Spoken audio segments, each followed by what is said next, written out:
What is going on, everyone? Welcome to another very exciting episode right here on the MIgardener channel. In today's episode, I have something extremely exciting planned for all of you, and that's because we're in the MIgardener kitchen getting ready to roast up our very own homegrown coffee beans. You see, for the past 6 years, we've been growing our own coffee tree, and it didn't start giving us fruit until about 2 years ago. But when it did give fruit, it wasn't enough to really do a roast. It was enough to have a taste, but no more than a teaspoonful. And then last year we had enough coffee to roast for about a shot glass full. This year was quite a bit different. This year we had enough coffee to actually make about 6 to 8 cups of coffee. This was an incredible yield this year, and something that we really attributed to just scaling up not only the way we grow, but how we grow with pruning different branches to really focus energy on fruit production and enlarging the size of the pot to the largest commercially available pot that we could purchase, about a 10-gallon, 12-gallon pot. So definitely really upped our game with growing, and also allowed the tree to grow so much healthier, so much faster, and put on a lot more beans. So that's why we attributed such a increase in production, and I'm really excited to see what next year yields. But as of this year, I could not be happier, because this has been a really humbling and very rewarding experience to just get to grow something that so many people enjoy and so few people understand just the labor and kind of just the effort and time involved in producing a single cup of coffee. So many people, me included, before I started this journey, just went to my local coffee shop, bought a small coffee for 85 cents to $1, which is incredibly affordable and just basically pocket change. But that small cup of coffee is the same, this is the same stuff that's going to make that small cup of coffee, and the labor that was involved in that single cup of coffee, I had no idea of. So to give you an idea of just the time, the time that it takes to get this cup of coffee into your hands for you to drink, the coffee beans first have to be grown on a tree. That tree can take 5 to 7 years to mature. So once our tree matured, it didn't give enough beans to actually harvest until the 6th year. Once we got enough beans to harvest, which was this year, we had to take the coffee berries themselves, which take up to a month for them to completely ripen. And they don't all ripen at the same time. So coffee beans have to be hand-picked. Most coffee that you consume is hand-harvested by actual field workers. So I had the experience of quite literally selecting the coffee berries that were most ripe. That took about a month to harvest all of the beans off of the tree. Once the berries were harvested, I then had to take the bean and kind of pop them to push the seeds out of the coffee fruit itself. Once I had the coffee seeds out on a cookie sheet for them to dry, they had to dry there for about 7 to 9 days in order to create a kind of a leathery husk. That leathery husk then had to be hand shucked. Now the coffee industry has developed machinery, obviously, to speed this process up. But in many developing countries, coffee is still hand shucked and hand harvested and hand dried. No machinery whatsoever. The same process that we used here is being used in third world countries, basically by people just trying to make enough money to make ends meet. And these subsistence farmers do this for a livelihood. I'm doing this for a simple hobby. And if this was a struggle for me, I can't imagine what they go through. All right, so now we're ready to roast. So behind me, I've got my cast iron pan, just a small one here, and I've got a whisk. I also have a cookie sheet, and it's a brownie pan. And the reason why I have a brownie pan here is because once the coffee beans are roasted, I need to be able to dump them out flat so they can dry very quickly, because the coffee beans will continue to roast unless I don't cool them down quickly. Got our flame on. We want to heat up our pan to about 450 degrees, and so that's going to be right around medium heat. My stove is set on a scale from 1 to 10, so I'm at a 5 on my stove, but every stove is different. So just use what you consider kind of medium heat, and you're going to let your pan heat up till it comes up to temperature. Because what we don't want to do is we don't want to throw our beans into a cold pan, because that will release oils prematurely that'll end up smoking and burning. What you want to do is you want to kind of shock the bean to toast the outside first. It's almost like searing a steak. You don't want all the juices to come out of a steak or you know, if you sear anything, you want to sear in the flavor and sear in the juices so it doesn't just leak out all over the place.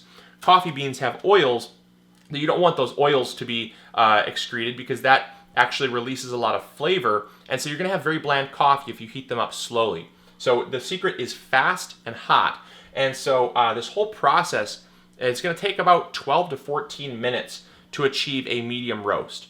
And so I'm going to get our pan up to temp, and then once it's ready, we're going to pour in our coffee beans, and that's when you have to stir continuously without stopping to completely, you know, to constantly agitate the beans so that they're not burning to the bottom. Very important, I have a stopwatch, because if I don't get a stopwatch, I'm going to lose track of time. You start getting your what's called the first crack phase at right around 8 to 9 minutes, and so I need to be able to see how much time has been elapsed so that I know kind of roughly where I'm at in the roast. So I've got my stopwatch there. My pan is almost up to temp. Probably good. All right, I'm gonna throw my beans in the pan. Start the timer. And I'm going to need to continuously stir this so that my beans do not burn. And what was suggested to me through several coffee roasters that I watched online, they suggested pulling the pan so that the burner is over just one little edge, and that way it gives the beans time to kind of cool down in between. You want a kind of a steady roast. If they're over top of the heat like this, it gives them constant heat, and you don't always reach these beans.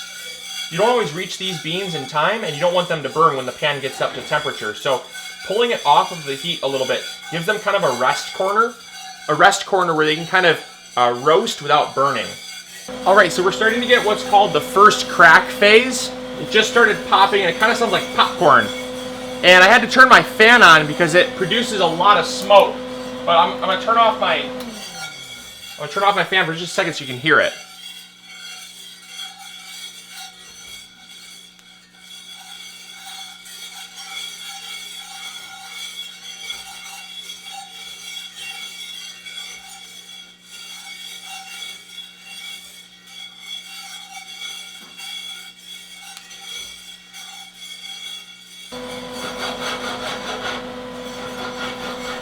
All right, and what we want to do is we want to stop just before the second crack. Now the second crack is where you get your darkest roast, like it's called a French roast. And what we want to do is we want to stop it just before that because we don't want it to burn the beans. So I'm going to get ready to pull these off. We're at probably about 14 minutes now. And I'm just going to pull them off the heat. They have produced a lot of smoke, as you can see, but I have the vent fan on. And now we're just going to use the residual heat left in the pan to kind of just slightly cool them, kind of control the roasting, because you don't want to burn 6 years worth of labor. I'll tell you what, that is the thing that is making my heart just, I'm sweating as I speak. I'm not going to lie, it's kind of nerve-wracking. All right, so now what I'm going to do is I'm going to take them and I'll pour them into my pan.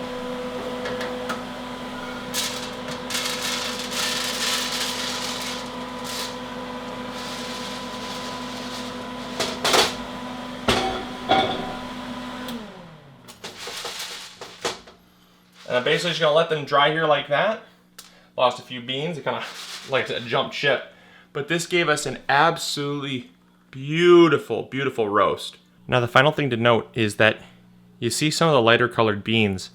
That's actually what's called chaff. And there's chaff that is like this kind of papery shell. The beans are fully roasted.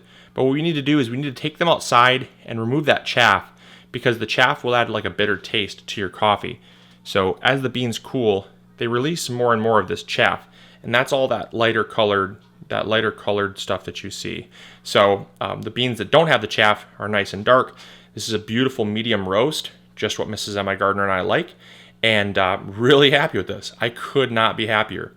Now the total process, like I said, took about 15 minutes total to get to this roast, and that's right about to the minute what it requires to roast coffee beans to a medium roast. If you want something more like a French roast, you're talking more like 17 minutes or so.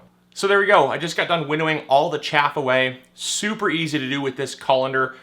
Just big enough for the chaff to fall through the holes, but not big enough for the coffee beans to fall through. I also kind of tossed it up in the air a little bit, letting the wind blow away some of the larger bits of chaff. But all in all, super, super satisfied with the results. The smell, you guys, I wish so badly. I mean, for as amazing as technology's gotten, the one thing they have not achieved yet is smell-o-vision. I need you guys to smell this. In fact, I'm almost tempted to just take like 2 beans and stick them in a Ziploc baggie so everyone can just stuff their nose inside and smell it. It's just, I mean, this is what happiness is made of. It's just this smell. It smells caramely, chocolatey, nutty. The whole house, it smells almost like there's hints of vanilla. There's just this beautiful, beautiful aroma that I can't even express the level of in this house. And it just makes me so unbelievably happy. So I hope you guys enjoyed. I hope you try growing your own coffee. Again, if you have not yet learned how to grow your own coffee, or you want to learn how to grow your own coffee, we have a whole series of growing guides and growing tips on our channel, basically from the very beginning when we started our coffee tree all the way to this video right here where we process our own coffee beans. So I hope you guys enjoyed. I hope you learned something new. And as always, remember to throw a like up there because it helps spread this video around. Remember to spread positivity, and we'll catch you all on the next video. All right, grow big or go home, everyone. Bye.